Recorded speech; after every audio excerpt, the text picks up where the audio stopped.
சென்னையில் தான் இருக்கேன், இந்த மாதிரி ஸ்பாட்ஸ்லாம் கூட சென்னையில் இருக்கா, அடா நமக்கு தெரியாமல் போச்சப்பா அப்படின்னு நினச்சிங்கன்னா நம்ம பேஜை ஃபாலோ பண்ணி வச்சுங்க, அவசரத்துக்கு யூஸ் ஆகும். சரி, எங்கே தான் போயிட்டு இருக்க, கதையை சொல்லு அப்படின்னு கேட்டிங்கன்னா, பள்ளிக்கரணை மார்ஷ்லேண்ட் ஈகோ பார்க். சரி, இந்த மார்ஷ்லேண்டு தானே, ஏதோ ரோடு வழியாக நான் போகும்போதே பார்த்துப்பேனே, இதுக்கு எதுக்கு தனியாக ஒரு பார்க் வேறு அப்படின்னு கேட்டிங்கன்னா, அது அப்படி இல்லைங்க. இப்போ நீங்கள் பெரியவங்க ரோடு வழியாக நீங்கள் போயிட்டு பார்த்துட்டே போவீங்க. ஆனால் எங்களை மாதிரி குழந்தைங்க எப்படி ரோட்டில் நின்று பார்க்குறது, ஒரு சேஃப்டி இருக்கணும்ல, அதுக்காக தான் தனியாகவே இங்கே ஈகோ பார்க்னு ஒன்று கட்டி வச்சிருக்காங்க. இந்த ஈகோ பார்க் பார்த்தீங்கன்னா இப்போ ரீசெண்டாக ஓப்பன் பண்ண அல்ட்ரா ப்ரீமியம் ஈகோ பார்க் மாதிரிலாம் கிடையாதுங்க. மார்னிங் 6 o'clock இருந்து ஈவினிங் 6:30 வரைக்கும் நீங்கள் எந்த டைம் வேணாலும் போகலாம் வரலாம். பெரியவங்களுக்குன்னு ஒரு டைம், ஸ்கூல் சில்ட்ரன்ஸ்க்குன்னு ஒரு டைம், அதுக்கப்புறம் வாக்கிங் போகிறவங்களுக்கு ஒரு டைம், இந்த மாதிரி இல்லாமல் என்ஆர்ஐங்களுக்குன்னு ஒரு டைம்லாம் இங்கே கிடையாதுங்க. பெரியவங்களுக்கு மட்டும் ஒரு 10 ரூபா டிக்கெட் வாங்கிட்டு உள்ளே போயிட்டே இருக்கலாங்க. சின்ன பசங்களுக்குலாம் ஃப்ரீ தான், அப் டு 12 years. உள்ளே போனோடனே நம்ம ரிசப்ஷனிஸ்ட் அழகாக நீந்திட்டு இருப்பாங்க, அவங்கள பார்த்துட்டு நீங்கள் அப்படியே ஸ்டார்ட் பண்ண வேண்டியது தான். சின்ன பசங்களை இருந்து பெரியவங்க வரைக்கும் நல்லா ஜாலியாக இந்த பார்க்குக்கு உள்ளே வந்தீங்கன்னா ஒரு நல்ல மரங்கள்லாம் இருந்த இன்ஃப்ராஸ்ட்ரக்சரோட ஒரு சூப்பரான பிளேஸ் தான் இது.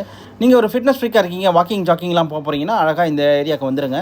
இந்த மாதிரி மரங்களுக்கு நடுவில் இந்த மாதிரி அழகாக வாக்கிங் ஜாக்கிங்லாம் போகலாம். அது மட்டும் இல்லாமல் இந்த மரங்களுக்கு நடுவில் உட்காந்துட்டு நீங்கள் இந்த மாதிரி பேர்ட்ஸு, விதவிதமான பறவைகள்லாம் வந்து பார்த்தீங்கன்னா இங்கே வந்து முகாமிட்டு இருக்குது. இதை பார்க்குற நீங்கள் சாதாரணமான ஆளாக இருந்தாலும் கொஞ்சம் நேரத்தில் நீங்கள் மயக்கம் என்ன தனுஷ் படத்தில் வர மாதிரி ஃபோட்டோகிராஃபராகவே மாறிடுவீங்க. அண்ட் மோரோவர் இது ஒரு நல்ல place for photographer and natural lovers. ஒரு வழியாக எல்லாத்தையும் சுற்றி முடிச்சுட்டு நம்ம அப்படியே காட்டுக்கு நடுவில் வரும்போது இங்கே ஒரு போர்டை பார்த்தேன். என்னடா அது போர்டு அப்படின்னு பார்த்தீங்கன்னா,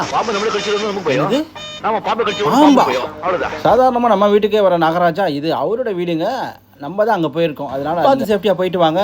அல்ட்ரா ப்ரீமியம் ஈகோ பார்க் மாதிரி இல்லாமல் இது ஒரு நல்ல ஈகோ பார்க் தான். இதே மாதிரி வேற ஒரு ஸ்பாட்ல இருந்து சந்திக்கிறேன். இணைந்திருங்கள். Signing off, Sasikumar Paranthaman. Take care, bye bye. கொக்கு சீவ கொக்கு ஒரு கெண்ட மீனை கண்டு வேறதான் முடிச்சிருச்சா.